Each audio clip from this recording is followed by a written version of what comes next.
बिस्मिल्लाहिर्रहमानिर्रहीम। अस्सलाम वालेकुम। 8th क्लास आपकी इस्लामियत की टीचर मिस नवैरा।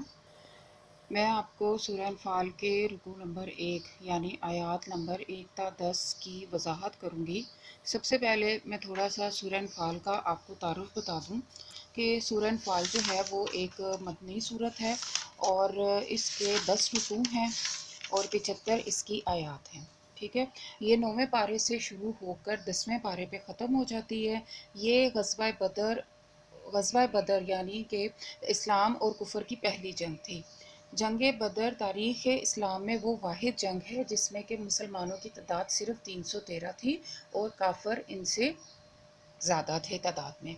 लेकिन अल्लाह ताला ने फ़रिश्तों के ज़रिए मुसलमानों की मदद फरमाई और इतनी कम तादाद होने के बावजूद मुसलमानों को कुफ़ार पर फ़तह नसीब फरमाई।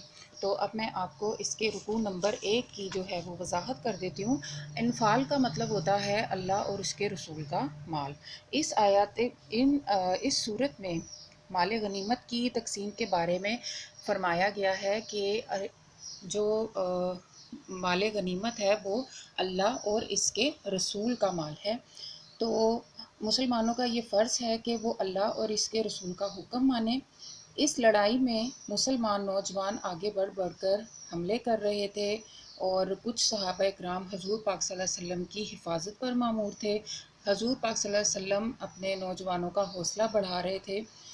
इनमें से हर एक ये कह रहा था कि माल गनीमत पर मेरा हक है। तो इस झगड़े का फ़ैसला करने के लिए अल्लाह ताला ने ये आयत नाजिल फरमाई। आयत नंबर 2, 3 और 4 में इस बात की वजाहत की गई है कि मोमिनों की सिफ़ात बयान की गई हैं कि मोमिन तो वो हैं कि जब उनके सामने अल्लाह का ज़िक्र किया जाता है उनके दिल काँप जाते हैं, कुरान मजीद की तलावत सुनते हैं, इनका ईमान ताज़ा हो जाता है, वो हर हाल में अल्लाह पर भरोसा रखते हैं और अल्लाह से ही मदद मांगते हैं, अल्लाह ही की इबादत करते हैं, अपनी नमाज़ों में सुस्ती और काहली से काम नहीं लेते हैं। अल्लाह ताला ने इनकी तारीफ़ बयान फरमाई है और कहा है कि अल्लाह ताला इनको ऊंचे दर्जे पर फाइज फरमाएगा, इनकी मामूली कोताहियों को माफ़ कर देगा और इज़्ज़त की रोज़ी से नवाजेगा।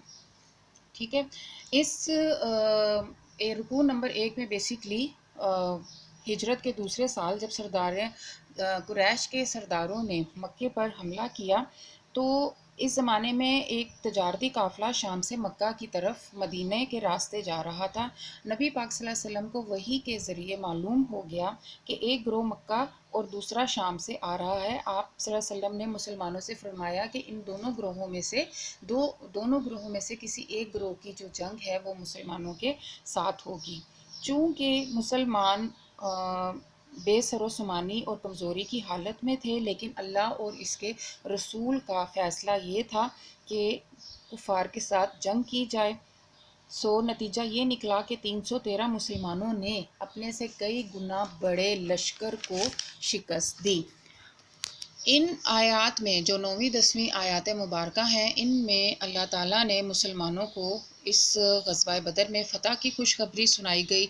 जब मुसलमान अल्लाह से मदद की दुआ मांग रहे थे तो अल्लाह ने इनकी दुआ कबूल फरमाई और वादा फरमाया कि वो 1000 फरिश्तों से इनकी मदद फरमाएगा। लिहाजा मुसलमानों को इत्मीनान नसीब हुआ, कुफ़ार को शिकस्त हुई, वो ज़लील और रुस्वा हुए और मुसलमानों को कामयाबी हासिल हुई। बात यह है कि बेसिकली बताने का मकसद ये है कि जो फ़तह जंग में जो हार जीत होती है, जो फ़तह होती है, उसका इन्हिसार ज़ाहिरी साज़ो सामान पर नहीं होता, बल्कि असल चीज़ जो होती है वो अल्लाह पर ईमान और इस पर भरोसा है, क्योंकि अल्लाह की ज़ात सब पर गालिब है और अल्लाह सबकी मदद करने वाला है। और इसकी वजह से इस्लाम को जो है मक्का में कदम जमाने का मौका मिल गया और मुसलमानों को कामयाबी हासिल हुई। ठीक है, ये आपके रुकू नंबर 1 की वजाहत है। अब मैं आपको इसकी सेकंड वीडियो में इसके जो एक्सरसाइज है वो मैं आपको एक्सप्लेन कर दूँगी। ठीक है, थैंक यू जी।